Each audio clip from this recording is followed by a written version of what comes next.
الحمد لله رب العالمين والعاقبة للمتقين والصلاة والسلام على أشرف الأنبياء والمرسلين وعلى آله وأصحابه أجمعين. قال الله تعالى وتبارك في القرآن المجيد والفرقان الحميد. بسم الله الرحمن الرحيم. لا أقسم بيوم القيامة ولا أقسم بالنفس اللوامة أيحسب الإنسان أن لن نجمع عظامه بلى قادرين على أن نسوي بنانه. صدق الله مولانا العظيم وصدق رسوله النبي الكريم الرؤوف الرحيم. اللهم نور قلوبنا بالقرآن وزين أخلاقنا بالقرآن وأدخلنا الجنة بالقرآن ونجنا من النار بالقرآن. قال الله تعالى وتبارك في شان حبيبه مخبرا وآمرا إن الله وملائكته يصلون على النبي يا أيها الذين آمنوا صلوا عليه وسلموا تسليما.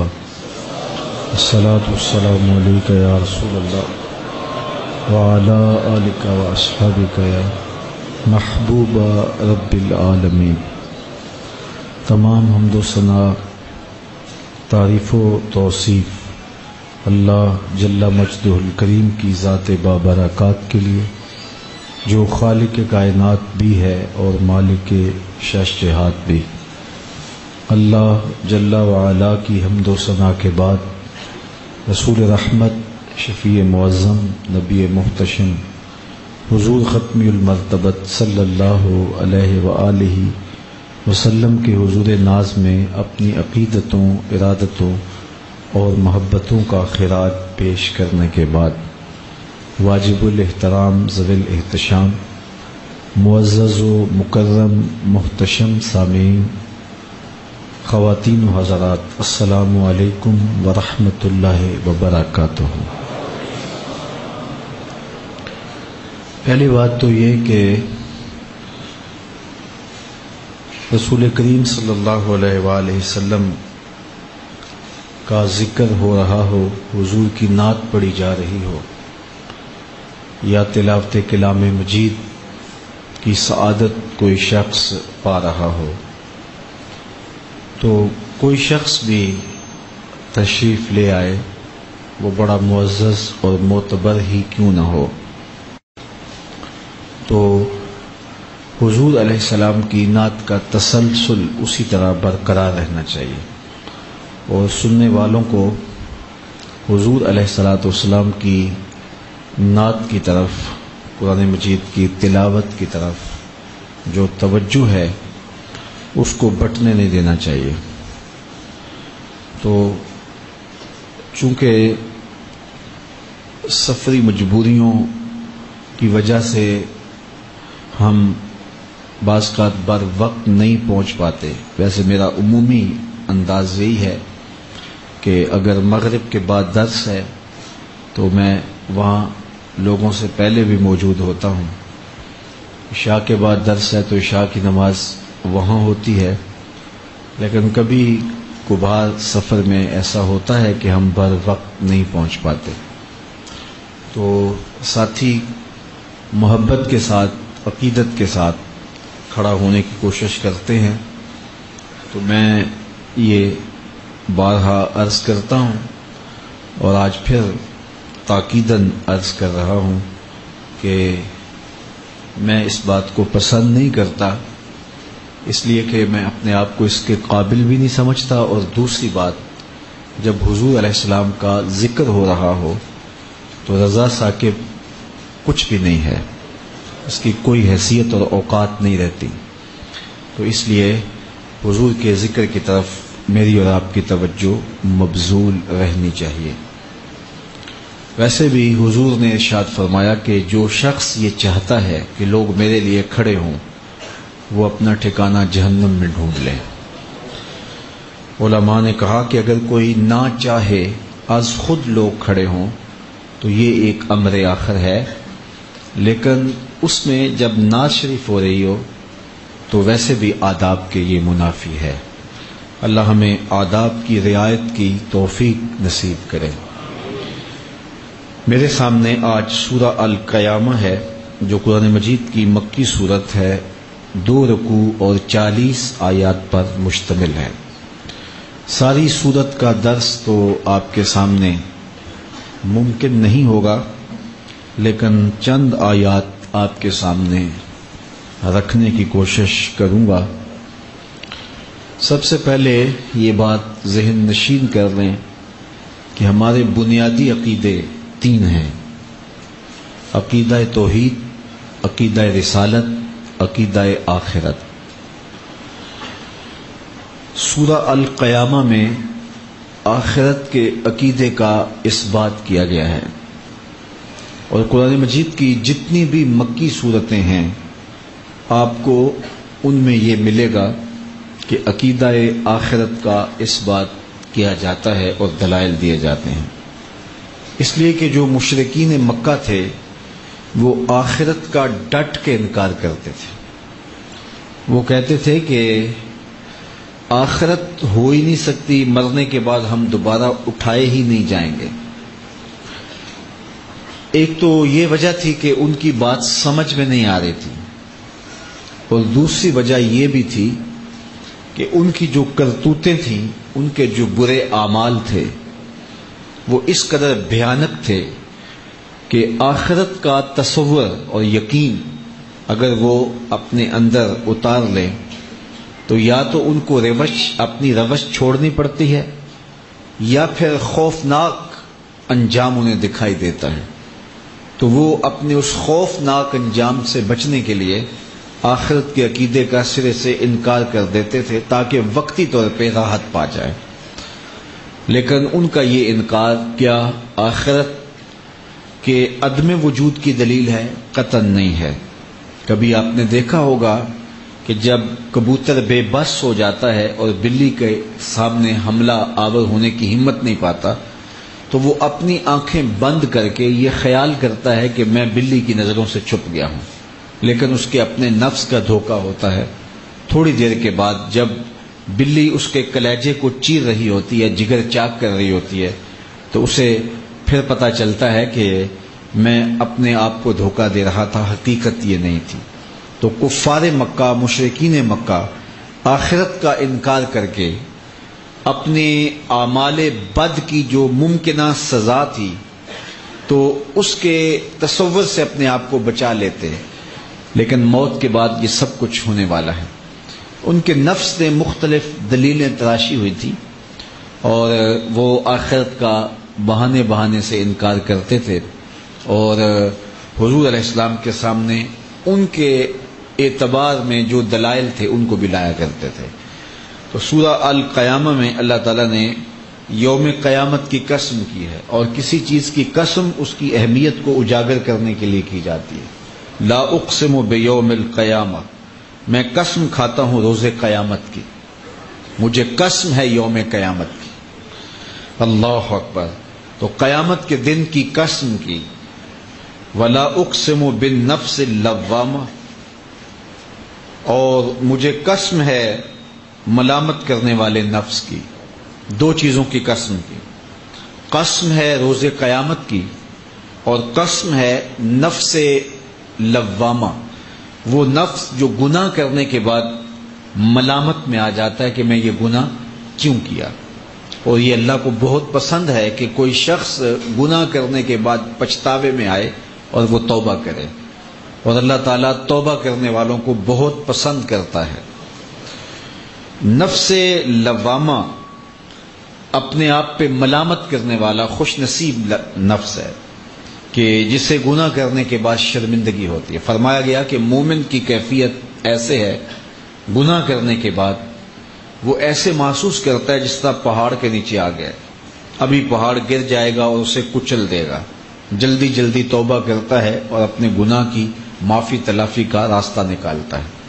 اور منافق کی مثال ایسے ہے کہ جس طرح بدن پہ مکھی بیٹھی اور ہلکے اشارے سے اس کو اڑا دیا۔ میں اور آپ اپنا جائزہ لے سکتے ہیں ہم کس جگہ پہ کھڑے ہیں۔ گناہ کرنے کے بعد ہماری کیفیت باطن کیا ہوتی ہے؟ کہ آپ پہاڑ تلے آ جانے والی کیفیت میں چلے جاتے ہیں یا بدن پہ مکھی بیٹھی تھی اور ہلکے اشارے سے اس کو اڑا دیا گیا. تو نفس لوامہ گناہ کرنے کے بعد جو اس کے اوپر کیفیت طاری ہوتی ہے پچھتاوے کی، وہ نفس لوامہ کی خوبی ہے اور اللہ تعالیٰ اس کو پسند کرتا ہے. چونکہ فطرت میں تو گناہ رکھا گیا ہے. انسان آگ، ہوا، مٹی، پانی، عناصر اربعہ کا مجموعہ ہے، اور جو ہے وہ عناصر اوپر نیچے ہوتے رہتے ہیں. اس کے اندر شہوات بھی رکھی گئی ہیں، خواہشات بھی رکھی گئی ہیں، آرزویں بھی رکھی گئی ہیں، اور پھر سے گناہوں سے بچنے کا حکم نامہ بھی دیا گیا ہے. تو بڑی اوکھی منزل ہے کہ انسان کو مشکل میں ڈال کر کے نظر بھی رکھی اور نظارے بھی رکھے. اللہ تعالیٰ نے انسان کے اندر شہوات بھی رکھی اور حسن کے جلوے بھی رکھے اور پھر پہرے بھی بٹھائے. تو یہ بڑا مشکل امتحان تھا جس امتحان میں حضرت انسان کو ڈالا. لیکن جو نفس لوامہ ہے وہ گناہ اگر کر بیٹھے تو پھر اسے فوراً اس پر پچھتاوا ہوتا ہے، ملامت ہوتی ہے. یہ بڑا نازک سا عنوان ہے اور میں اس کو سمیٹنا چاہتا ہوں، لیکن صرف ایک مثال جس سے آپ ساری کہانی سمجھ جائیں گے. اور وہ سلطان محمود غزنوی کا ایک محبوب مشیر تھا، محبوب جو ہے وہ اس کا کار خاص تھا، ایاز. اور بادشاہ اس سے بہت سارا پیار کرتا تھا، بہت محبت کرتا تھا. باقی جو وزیر تھے، مشیر تھے، آیان سلطنت تھے، وہ حسد کرتے تھے کہ اس میں کون سی خوبی دیکھ لی بادشاہ نے کہ اس سے خاص طور پہ پیار کرتا ہے. تو گاہے گاہے ان کا حسد ان کی باتوں سے، ان کے رویوں سے، ان کے طرز زندگی سے اور ان کے عمل سے ظاہر ہوتا رہتا، اور بادشاہ اس کا ملاحظہ کرتا. اور کبھی کبھی جو ایاز ہے اس کی خوبیاں اور اس کے جو کمالات ہیں اس کو عیاں کرتا تاکہ ان کو پتہ چل جائے کہ یہ وہ خاص وصف ہے اس کے اندر جس کی وجہ سے میں اسے خاص محبت کا مقام دیتا ہوں. ایک دن بادشاہ نے بڑے دربار میں ہاتھوں میں مٹھیوں میں اپنی مٹھی میں موتی لیے اور قیمتی موتی تالاب میں پھینک دیے، اور جتنے بھی وزیر تھے سب کو باری باری کہا کہ ان موتیوں کو نکال کے لاؤ اور دیکھو کہ تمہارا لباس نہیں بھیگنا چاہیے، تمہارے بدن پر پانی تک نہیں لگنا چاہیے. تو انہوں نے کہا کہ یہ کیسے ہوگا کہ تالاب کی تہ سے موتی نکال کے لائیں اور کپڑے بھی بھیگے نہ ہوں، گیلے نہ ہوں، اور بدن بھی گیلا نہ ہو اور بدن بھیگے بھی نہ، تو یہ کیسے ہو سکتا ہے؟ پھر دوسرے کہا، اس نے بھی معذرت کی کہ یہ کیسے ہو سکتا ہے، شرط ہی آپ نے ایسے رکھ لی کہ موتی تہ سے نکال کے لانے اور بدن بھی بھیگنے نہ پائے، لباس بھی گیلا نہ ہو، تو یہ کیسے ہو سکتا ہے؟ تیسرے کو، چوتھے کو، پانچویں کو، سب کو کہا، سب نے یہ کہا کہ یہ ممکن نہیں ہے. ایاز کو بلایا، کہا یہ موتی نکال کے لاؤ اور سنو تمہارا بدن بھی نہیں بھیگنا چاہیے، تمہارا لباس بھی گیلا نہیں ہونا چاہیے. اس نے فوراً چھلانگ لگائی، موتی نکالے، بادشاہ کے سامنے پیش کر دیے. بدن نچڑ رہا ہے اور لباس سے پانی کے قطرے ٹپک رہے ہیں. بادشاہ نے بڑے غصے سے کہا، ایاز میں نے کہا تھا موتی نکالو اور بدن بھی گیلا نہیں ہونا چاہیے، کپڑے بھی نہیں بھیگنے چاہیے، اور تمہارا لباس بھی بھیگ گیا، تمہارا بدن بھی جو ہے وہ پانی سے تر بتر ہو گیا. تو ایاز نے کہا، بادشاہ سلامت، آپ نے دو حکم دیے تھے، ایک کہ موتی نکال کے لانا ہے، دوسرا حکم یہ تھا کہ کپڑے نہیں بھیگنے چاہیے. میں موتی لا کے پیش کر دیے ہیں، باقی جو کپڑے اور بدن بھیگ گیا ہے اس کی میں معافی چاہتا ہوں. کہا یہ خوبی ہے اس کے اندر. تو انسان کو نیکی کرنے کا حکم دیا گیا اور نفس رکھا گیا، اندر خواہشات رکھی گئیں، آرزویں رکھی گئیں. تو نفس لوامہ وہ ہے کہ جو نیکی کے موتی تو نکال لیتا ہے، اور اگر اس دوران اس سے کوئی بدی ہو جاتی ہے تو ہاتھ جوڑ کے کھڑا ہو جاتا ہے، مالک جو گناہ ہو گیا اس کی میں معافی چاہتا ہوں. تو اللہ کہتا ہے مجھے اس نفس لوامہ پہ پیار آتا ہے جو گناہ کرنے کے بعد میرے حضور شرمندگی کا اظہار کرتا ہے. وہ کہتے ہیں کوئی بندہ صبح فجر کے وقت اٹھنے لگا نا تو کبھی بھی اس کی نماز قضا نہیں ہوئی تھی، شیطان نے آ کے اس کے اوپر تھپکیاں دینے شروع کر دیں اور اس کو سلا دیا حتیٰ کہ نماز کا وقت گزر گیا۔ ادھر سورج طلوع ہو گیا تو شیطان کا کام مکمل ہو گیا، وہ اٹھا تو دیکھا سورج چڑھ گیا ہے، تو اس نے جلدی جلدی وضو کیا، مصلی بچھایا، قضا نماز پڑھی اور بار بار روئے اور اللہ سے معافی مانگے کہ میرے مالک میری نماز چلی گئی، میں نے جیسے بھی قضا پڑھ لی تو قبول کر لے۔ تو اس قدر اس نے الہاؤ جاری کی، اس قدر درد سے رویا اس نماز کے قضا ہونے پر کہ اللہ کو اس بندے پہ اتنا رحم آیا، کہا کہ اس کے نامہ اعمال کے اندر کئی نمازیں لکھ دو۔ اس کا یہ درد، نماز کے چھوٹنے پہ اس کی یہ کیفیت۔ تو اگلا دن ہوا تو ابھی اذان ہی ہوئی تھی کہ شیطان آ گیا اور اس کو کہنے لگا جلدی جلدی اٹھو نماز پڑھ لے۔ تو بات یہ ہے کہ جو گناہ کرنے کے بعد ملامت پیدا ہوتی ہے وہ ملامت اللہ کو پسند ہے۔ نیکی کرنے کے بعد اگر عجب پیدا ہو جائے، تکبر پیدا ہو جائے، ریا پیدا ہو جائے تو اس نیکی سے وہ گناہ اچھا ہوا کہ جس کے بعد ملامت پیدا ہو جائے، جس کے بعد شرمندگی پیدا ہو جائے اور انسان توبہ کی طرف چلا جائے اور اللہ کے حضور حاضر ہو جائے۔ تو کہا لا اقسم بیوم القیامہ، مجھے قسم ہے یوم قیامت کی، ولا اقسم بالنفس اللوامہ، اور مجھے قسم ہے ملامت کرنے والی جان کی۔ ایحسب الانسان ان لن نجمع عظامہ، کیا انسان یہ خیال کرتا ہے کہ ہم اس کی ہڈیوں کو جو مرنے کے بعد ریزہ ریزہ ہو جائیں گی، بکھر جائیں گی، ٹوٹ کے الگ الگ ہو جائیں گی، ہرگز اکٹھا نہیں کریں گے؟ یہ انسان گمان کرتا ہے، یہ کفار کا عقیدہ ہے، اس کو بیان کیا گیا، اس کی حکایت کی گئی۔ ایحسب الانسان، انسان گمان کرتا ہے ان لن نجمع عظامہ، کہ ہم اس کی ہڈیوں کو جو ہے وہ اکٹھا نہیں کریں گے۔ بلا، کیوں نہیں، قادرین علی ان نسوی بنانا، ہم اس بات پہ قادر ہیں کہ ایک ایک جوڑ اور ایک ایک پور تک کو درست کر دیں، ہمارے لیے کوئی مشکل نہیں۔ تو کافر یہ کہتے تھے یہ ہڈیاں ٹوٹ جائیں گی، بکھر جائیں گی، پھر کیسے یہ جوڑی جائیں گی؟ سورہ یاسین کا درس آپ نے ماہ صیام میں غالباً اس سال سنا، تو اس میں عقیدہ آخرت پر بڑا زور دیا گیا، آخری رکوع میں بالخصوص۔ وَضَرَبَ لَنَا مَثَلًا وَنَسِيَ خَلْقَهُ قَالَ مَنْ يُحْيِي الْعِظَامَ وَهِيَ رَمِيمٌ۔ وہ نضر بن حارث نامی ایک کافر تھا جو کسی قبرستان سے ایک بوسیدہ ہڈی اٹھا لایا اور حضور کے سامنے آ کے کھڑا ہو گیا، اور اس ہڈی کو توڑتا ہے، اس کے ریزے گرتے ہیں، کچھ ہواؤں میں اڑ جاتے ہیں، اور پھر حضور سے پوچھتا ہے کہ ان ہڈیوں کو جب یہ بکھر جائیں گی تو ان ذروں کو اکٹھا کر کے کون جوڑے گا؟ اللہ وَضَرَبَ لَنَا مَثَلًا وَنَسِيَ خَلْقَهُ قَالَ مَنْ يُحْيِي الْعِظَامَ وَهِيَ رَمِيمٌ۔ تو وہ نضر بن حارث حضور کے سامنے بوسیدہ ہڈی توڑتا، اس کے ریزے بکھرتے، اور پھر حضور سے پوچھتا ان ہڈیوں کو بھی کوئی کھڑا کرے گا، کون انہیں زندگی دے گا؟ تو سنو جواب آیا، قُلْ يُحْيِيهَا الَّذِي أَنشَأَهَا أَوَّلَ مَرَّةٍ، اے محبوب فرما دو جب ہڈیاں بھی نہیں تھیں، جس رب نے نئے سرے سے ہڈیاں بنائی وہ ہڈیاں جوڑ بھی لے گا، اس کے لیے کوئی مشکل نہیں ہے۔ اللہ وَهُوَ بِكُلِّ خَلْقٍ عَلِيمٌ، اور وہ ہر تخلیق کو خوب جاننے والا ہے۔ تو وہ کہتے ہیں ایحسب الانسان ان لن نجمع عظامہ، انسان نے یہ گمان کیا کہ کیا ان ہڈیوں کو بھی جوڑ لیا جائے گا؟ بلا، کیوں نہیں، قادرین علی ان نسوی بنانا، ہم اس بات پر قادر ہیں کہ اس کے ایک ایک جوڑ کو، ایک ایک پور کو جو ہے وہ ہم جوڑ دیں اور اس کو اکٹھا کر دیں۔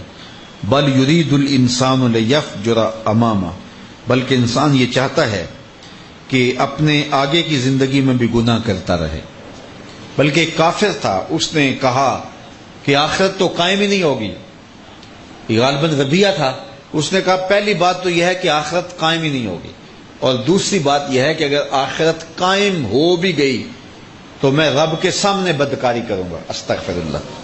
اس نے بڑی ڈٹائی کے ساتھ سینہ تان کے کہا۔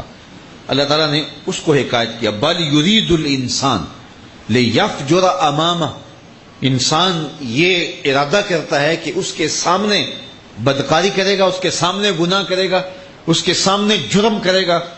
تو یہ اس کافر کی گفتگو کی حکایت ہے، بل یرید الانسان، بلکہ یہ بدبخت انسان بولا اور یہ کہتا ہے، ارادہ رکھتا ہے، لیفجر امامہ، کہ میں اس کے سامنے جو ہے وہ گناہ کرتا رہوں گا. یسأل ایان یوم القیامہ، اور پھر بڑے تمسخر سے کہتا ہے اچھا قیامت کب آئے گی، ہمیں دن بتاؤ. حضور سے آ کے پوچھتے ہیں وہ جس قیامت کا آپ ذکر کر رہے ہیں، جس کا آپ ہمیں ڈر سنا رہے ہیں، وہ قیامت کب آئے گی، ذرا ڈیٹ تو بتاؤ، ذرا وقت تو بتاؤ، دن تو بتاؤ، تاکہ ہم اس قیامت کے دن رب کے سامنے جرم کرنے کی تیاری کر لیں. یہ کتنی ڈٹائی ہے. یسأل ایان یوم القیامہ، بانداز تمسخر یہ شخص پوچھتا ہے کہ قیامت کے دن کب ہوگا. اب سنو قرآن کا جواب. فَإِذَا بَرِقَ الْبَصَرُ وَخَسَفَ الْقَمَرُ وَجُمِعَ الشَّمْسُ وَالْقَمَرُ يَقُولُ الْإِنسَانُ يَوْمَئِذٍ أَيْنَ الْمَفَرُّ. اللہ تعالیٰ ارشاد فرماتا ہے پھر جب آنکھیں چندھیا جائیں گی. تم کہتے وہ دن کب ہوگا، جب ہوگا پھر آنکھیں چندھیا جائیں گی. اللہ اکبر. وَخَسَفَ الْقَمَرُ، اور چاند روشنی کھو دے گا، چاند میں اجالا نہیں رہے گا. وَجُمِعَ الشَّمْسُ وَالْقَمَرُ، اور سورج اور چاند اکٹھے کر دیے جائیں گے، بے نور ہو جائیں گے. یقول الانسان یومئذ این المفر. آج جو کہتا ہے میں کب ہے یوم قیامت مجھے بتاؤ، میں قیامت کے دن رب کے سامنے جرم کروں گا. اللہ فرماتا اس دن تو چاند بھی بے نور ہو جائے گا، اس دن آنکھیں چندھیا جائیں گی، سورج چاند اکٹھے کر دیے جائیں گے. اس دن یہ انسان بولے گا یومئذ، اس دن این المفر، ہائے بھاگنے کا کوئی راستہ ہو، کوئی فرار کا راستہ ہو، کوئی چھپنے کی جگہ ہو. اس دن کوئی جائے امان نہیں ہوگی. آج تو ایک شہر سے دوسرے شہر میں جرم کر کے لوگ چھپ جاتے ہیں، ایک بستی سے دوسری بستی میں چھپ جاتے ہیں. آج تو جو ہے وہ پہاڑوں کے غاروں میں پناہ لے لیتے ہیں، ایک ملک سے دوسرے ملک میں چلے جاتے ہیں. لیکن اس دن نہ کوئی غار ہوگا، نہ کوئی پناہ گاہ ہوگی، نہ کوئی ملک ہوگا، نہ کوئی شہر، نہ بستی. زمین برابر کر دی جائے گی. یقول الانسان یومئذ این المفر. اس دن کوئی جائے پناہ نہیں ہوگی. آج سیاسی پناہ بھی مل جاتی ہے، آج بڑے بڑے ڈیرے پناہ دے دیتے ہیں، آج پارٹیوں اور تنظیمیں پناہ دے دیتی ہیں، آج جو ہے وہ لوگ پناہ دے دیتے ہیں. اور اس دن یوم یفر المرء من اخیہ وامہ وابیہ. اللہ تعالیٰ ارشاد فرماتا ہے کہ سکی ماں بھی بیٹے کو نہیں پوچھے گا، سکا بھائی بھی بھائی کو نہیں پوچھے گا. اللہ اکبر. کلا لا وزر، ہرگز کوئی جائے پناہ نہیں ہے. کلا، اللہ اکبر، ہرگز لا وزر، کوئی جائے پناہ نہیں ہوگی. الی ربک یومئذ المستقر. اس دن صرف اپنے رب کے پاس ہی قرار گاہ ہوگی، اس کے علاوہ کوئی جائے امان نہیں ہوگی. کوئی پناہ نہیں دے سکے گا، کوئی امان نہیں دے سکے گا، کوئی بھاگ کر چھپنے کی جگہ نہیں ہوگی. نہ ماں کی گود ہوگی، نہ باپ کی آغوش ہوگی، نہ کوہ و غار ہوں گے، نہ ملک ہوگا، نہ وطن ہوگا، نہ سیاسی سپورٹ ہوگی، نہ مال، نہ سفارش، نہ جد و جہد، نہ کوئی تعلق، کوئی شے کام نہیں آئے گی. اس دن پناہ ہوگی تو صرف رب کی رحمتوں کی پناہ ہوگی، اور کوئی پناہ نہیں ہوگی. یُنَبَّأُ الْإِنسَانُ يَوْمَئِذٍ بِمَا قَدَّمَ وَأَخَّرَ. اس دن انسان ان اعمال سے خبردار کیا جائے گا جو اس نے آگے بھیجے تھے اور جو اپنی موت کے پیچھے چھوڑے تھے. اس دن ساری چیزیں تشت ازبام ہو جائیں گی، اس کے سامنے رکھ دیا جائے گا یہ اعمال تو نے آگے بھیجے تھے اور یہ بدیاں تو نے پیچھے چھوڑی تھیں، یہ گناہ تم نے پیچھے چھوڑے تھے اور یہ نیکیاں تم نے پیچھے چھوڑی تھی، یہ صدقہ جاریہ چھوڑا تھا، یہ اس کا صلہ تجھے نصیب ہو رہا ہے، یہ گناہ تو نے چھوڑا تھا اور لوگ کرتے رہے، یہ اس کا جو ہے وہ اس کی جو ہے وہ تکلیف تجھے برداشت کرنا پڑے گی. یہ برائی تو نے آگے بھیجی تھی، اس کی سزا کاٹنی پڑے گی. یہ نیکی تو نے آگے بھیجی تھی، اس کی تجھے جو ہے وہ جزا نصیب ہوگی. اس دن پھر انسان کو بتا دیا جائے گا بل الانسان علی نفسہ بصیرہ. اللہ تعالیٰ ارشاد فرماتا ہے بلکہ انسان اپنے حوالے نفس پر خود ہی آگاہ ہوگا. یہ تو اسے تمام حجت کے لیے بتایا جائے گا، لیکن اسے خود پتا ہوگا کہ میں کیا کر چکا ہوں، میرے آگے عمل کیا ہے، میرے پیچھے عمل کیا ہے. انسان کو پتا ہوتا ہے کہ میں کہاں کھڑا ہوں، اپنے عمل سے اچھی طرح آگاہ ہوتا ہے. اپنے نفس کو خود دھوکہ دے رہا ہو تو دے رہا ہو، لیکن اسے پتا ہوتا ہے کہ جو میں نے نیکیاں کی ہیں وہ اللہ کی رضا کے لیے کی ہے یا میں نے وہ اپنے نفس کی تسکین کے لیے کی، ریاکاری کے لیے کی، تصنع کے لیے کی، بناوٹ کے لیے کی، داد وصول کرنے کے لیے دی، کس لیے کی. اس کو اپنی نیکیوں کا بھی پتا ہوتا ہے اور جو گناہ کیے ہوئے ہوتے ہیں وہ بھی اس کی نظر میں ہوتے ہیں، تو اسے پتا ہوتا ہے. بل الانسان علی نفسہ بصیرہ. اللہ فرماتا ہے کہ یہ تو ہم اتمام حجت کے لیے کریں گے، اس کو اگلا پچھلا سب بتا دیں گے، لیکن انسان کو اپنے کیے کا اپنے اعمال کا، اپنی کرتوتوں کا، اپنے اچھے اعمال کا، اپنے برے اعمال کا خود ہی پتہ ہے، وہ اپنے آپ پر خود آگاہ ہے اور اپنے حوالے نفس پر اچھی طرح باخبر ہے۔ وَلَوْ أَلْقَى مَعَاذِيرًا، اللہ اکبر، قیامت کے دن اگر وہ سارے عذر بھی لا کے پیش کرے کوئی عذر قبول نہیں کیا جائے گا۔ وَلَوْ أَلْقَى مَعَاذِيرًا، اور اگرچہ وہ اپنے تمام عذر پیش کرے گا لیکن اس کے باوجود اس کے عذر نہیں مانے جائیں گے۔ آج لے ان کی پناہ، آج مدد مانگ ان سے، کل قیامت کو نہ مانیں گے اگر مان گیا۔ اس دن پچھتاوا ہوگا، ڈاڈا پچھتاوا ہوگا، بندہ کہے گا مالک ایک بار دنیا سے پر بھیج دے، سجدے سے سر ہی نہیں اٹھاؤں گا۔ اللہ تعالیٰ فرمائے گا تجھے بھیجا تھا، لمبی زندگی دی تھی، مہلت دی تھی، نبی بھیجے تھے، رسول آئے تھے، پیغمبر گئے تھے، کتابیں نازل ہوئی، صحیفے گئے، علماء آئے، روز ڈوبتا سورج تجھے کوئی بتا کے جاتا تھا، اٹھتے جنازے تجھے کچھ کہتے تھے، پھیلی قبریں تجھے کچھ سکھاتی تھی، لیکن تو نے کسی سے نصیحت حاصل نہ کی۔ آج تیرے لیے کوئی موقع نہیں ہے۔ پھر بندہ اپنے، قرآن کہتا ہے ظالم اپنے ہاتھ کاٹیں گے، لیکن ہاتھ کاٹنے سے بھی کچھ نہیں ہوگا۔ آج وقت ہے، وقت پر کافی ہے، ایک قطرہ بھی آب خوش ہنگام کا، جل گیا جب کھیت برسا می تو پھر کس کام کا۔ بدکار تو پچھتائیں گے، بلکہ ایک روایت میں آتا لا یتحسر اہل الجنہ الا علی ساعۃ، اللہ اکبر، کہ اہل جنت میں جا کر پچھتائیں گے، انہیں کس بات کا پچھتاوا ہوگا؟ کسی بات کا پچھتاوا نہیں ہوگا، لیکن وہ لمحے جو اللہ کی یاد میں نہیں گزرے ہوں گے ان کا پچھتاوا ہوگا۔ کاش وہ وقت بھی یاد الہی میں گزار دیا ہوتا، وہ بھی ذکر الہی میں گزار دیا ہوتا۔ یار کام بھی چلتا رہتا، زبان پر اللہ کا ذکر بھی جاری رہتا، ہم سفر بھی کرتے رہتے، درود بھی پڑھتے رہتے، ہم کام کاج میں بھی لگے رہتے، تلاوت کلام مجید بھی جاری رہتی، لیکن ہم تو نماز میں بھی حاضر نہ رہے، نماز میں کھڑے ہو کر بھی کہیں اور رہے، ہم تو تلاوت سنتے پہ تو خیال اور سوچیں کہیں اور گھومتی رہیں۔ کاش کہ ہم کام میں بھی ذکر میں لگے ہوتے، لیکن ہم ذکر میں بھی ذکر میں نہیں تھے، تو پھر اس کو پچھتاوا ہوگا۔ اللہ اکبر، وہ لمحے جو یاد الہی کے بغیر گزرے ان کا ڈاڈا پچھتاوا ہوگا۔ اللہ تعالیٰ ارشاد فرماتا ہے وَلَوْ أَلْقَى مَعَاذِيرًا، اس دن اگر وہ سارے عذر بھی پیش کر دیں لیکن قیامت کے دن کوئی عذر قابل قبول نہیں ہوگا۔ آج کا عذر قابل قبول ہے، آج کا پچھتاوا قابل قبول ہے، آج ایک آنسو پچھتاوے کا قابل قبول ہے۔ گناہگار کی آنکھ سے مکھی کے سر کے برابر اگر خوف خدا کی وجہ سے پانی نکل آتا ہے، اللہ کے غصے کی آگ کو ٹھنڈا کر دینے کے لیے کافی ہوتا ہے۔ آج جو ہے وہ توبہ کرنا ما قبل کے سارے گناہوں کو مٹا دیتا ہے۔ التائب من الذنب کمن لا ذنب لہ، گناہ سے توبہ کرنے والا ایسا ہوتا ہے جس طرح اس نے گناہ کیا ہوا ہی نہیں ہے۔ اللہ سارے گناہ مٹا دیتا ہے، لیکن آج وقت ہے، لیکن کل وقت نہیں ہوگا۔ کل بندہ کہے گا مالک مجھے ایک بار بھیج دے، لیکن پھر نہیں ہوگا۔ وَلَوْ أَلْقَى مَعَاذِيرًا، یہاں تو 100 بہانے بنا لیے جاتے ہیں، لیکن اس دن بہانہ بھی کوئی نہیں چلے گا۔ انسان خود آگاہ ہوگا، ایک ایک عمل کا حجم اس کے سامنے ہوگا، ایک ایک عمل اور برے عمل کی تصویر اسکرین کی طرح اس کے سامنے چل رہی ہوگی، اور ہر چیز اس کے سامنے ہوگی۔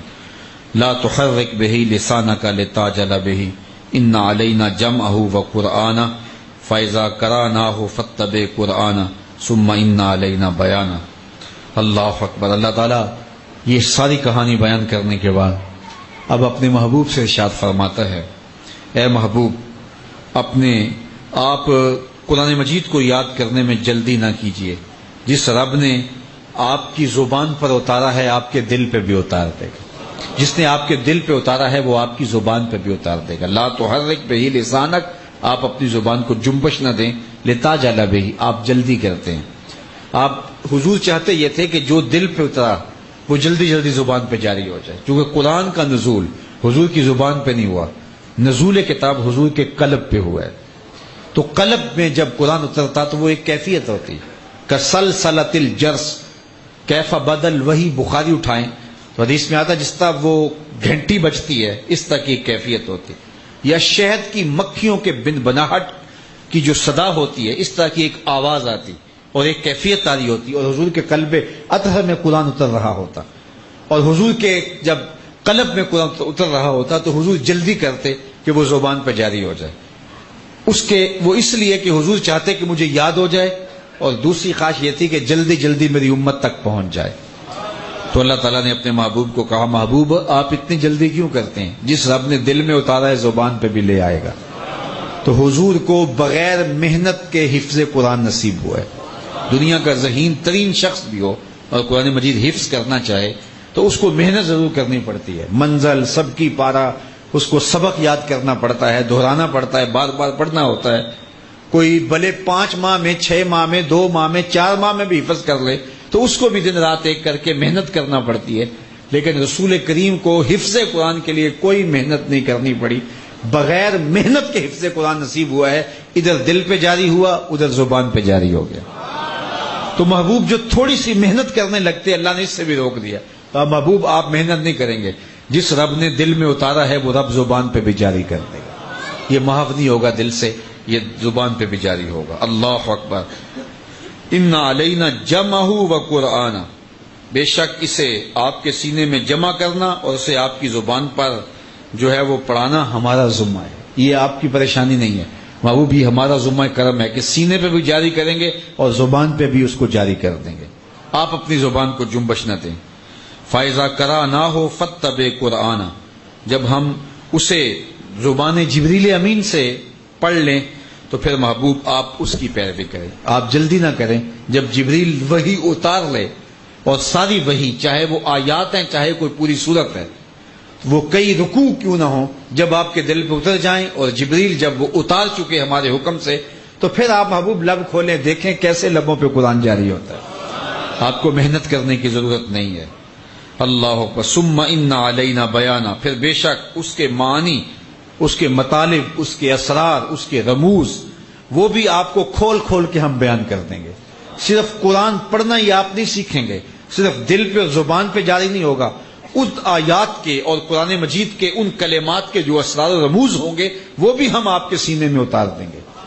اس لیے حضور کو اس کی تفسیر پڑھنے کی ضرورت بھی نہیں ہے، اور اس پر تدبر اور غور کر کے اس کے معنی کی کنہ کے لیے بہت مشقت کرنے کی ضرورت بھی نہیں ہے، بلکہ جب حضور علیہ الصلوۃ والسلام پڑھتے ہیں اللہ فرماتا ہے اس کے اسرار اور اس کی منشا، اس کے مقاصد بھی ہم آپ کے سینے میں اتار دیں گے۔ وَتَذَرُونَ كَلَّا بَلْ تُحِبُّونَ الْعَاجِلَةَ، اتنے جملے بیان کرنے کے بعد پھر قیامت کا ذکر ہو گیا۔ کَلَّا بَلْ تُحِبُّونَ الْعَاجِلَةَ، حقیقت یہ ہے کہ اے کفار، تم جلدی ملنے والی دنیا کو محبوب رکھتے ہو، تم اس دنیا سے پیار کرتے ہو۔ وَتَذَرُونَ الْآخِرَةَ، اور آخرت کو چھوڑے ہوئے ہو۔ وجوہ یومئذ ناظرہ الی ربہا ناظرہ، قیامت کے دن کچھ چہرے تر و تازہ ہوں گے۔ یہ دنیا کے اوپر کئی قسم کی برادریاں ہیں، رنگ و نسب کی بنیاد پہ لوگ تقسیم ہیں، شہری دیہاتی کی بنیاد پہ تقسیم ہے، امیر غریب کی بنیاد پہ تقسیم ہے، اس طرح عرب عجم کے لحاظ سے اور شرق و غرب کے لحاظ سے اور پڑھا لکھا اور ان پڑھ ہونے کے ناطے سے کئی تقسیمات ہیں یہاں، لیکن قیامت کے دن دو ہی برادریاں ہوں گی۔ ایک برادری کا چہرہ چمک رہا ہوگا اور ایک کے چہرے پہ نحوست ہوگی۔ جن کا چہرہ چمک رہا ہوگا پہلے ان کا ذکر کیا، وجوہ یومئذ ناظرہ، بہت سے چہرے اس دن شگفتہ ہوں گے، تر و تازہ ہوں گے، کھلے ہوئے ہوں گے۔ کیوں کھلے ہوں گے؟ الی ربہا ناظرہ، انہوں نے بے حجاب اپنے رب کو دیکھا ہوگا، انہوں نے رب کے جمال کا ملاحظہ کیا ہوگا، رب کے دیدار کی وجہ سے ان کے چہروں کے اوپر روشنی آ گئی ہوگی۔ وَوُجُوهٌ يَوْمَئِذٍ بَاسِرَةٌ، اور کتنے ہی چہرے اس دن بگڑی ہوئی حالت میں ہوں گے، مایوسی کے عالم میں سیاہ ہوں گے اور یبوست طاری ہوگی، تارکول ملا ہوا ہوگا۔ تَظُنُّ أَن يُفْعَلَ بِهَا فَاقِرَةٌ، یہ گمان کرتے ہوں گے کہ ان کے ساتھ بڑی سختی کی جائے گی جو ان کی کمر توڑ کے رکھ دے گی۔ تو دو طرح کے لوگ ہوں گے۔ اللہ تعالیٰ جل شانہ نے دونوں طرح کے لوگوں کا ذکر کیا۔ عنوان تو جو ہے وہ اگر اس صورت کو آگے تک لے جائیں تو وقت کے دامن پہ اتنی گنجائش نہیں ہے کہ تفصیل سے عرض کیا جا سکے، لیکن دو چہرے اللہ تعالیٰ نے بیان فرمائے۔ ایک آخرت کو ماننے والے، رسول اللہ کو ماننے والے، نیک اعمال کرنے والے، ان کے چہرے تر و تازہ ہوں گے، اور دوسرے منکرین کے چہرے یبوست، ذلت اور رسوائی کا شکار ہوں گے۔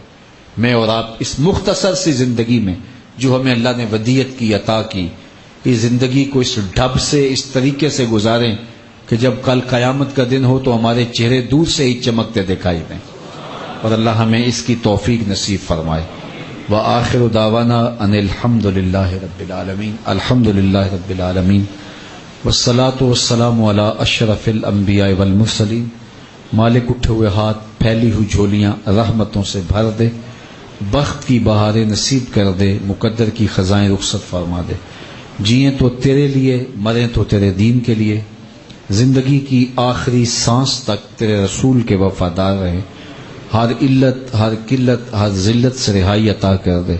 اپنے پاک نبی کے در کی گدائی نصیب فرما. نفس و شیطان کی شرور سے میں محفوظ فرما. دور و نزدیک سے جو لوگ آئے، گھروں میں واپس پہنچنے سے قبل اس اجتماع کی برکتیں سب کے گھروں تک پہنچا دے. اے اللہ، ہمیں قیامت کا کامل یقین، وہ یقین جو عمل کی طرف ہمیں لے جائے، نصیب فرمانا. اور ہمارے باطن کے سارے گند غلاستیں اور ہمارے اعمال بد سے ہمیں خلاصی نصیب کر دی جائے. ہمیں نیک صالح اچھے اعمال کی توفیقات سے مالا مال کیا جائے. ہم سب کے اٹھے ہوئے ہاتھ خالی نہ رہیں، پھیلی ہوئی جولیاں رحمات سے بھر دی جائیں. وصلی اللہ تعالی علی النبی الامین وآلہ وصحبہ اجمعین.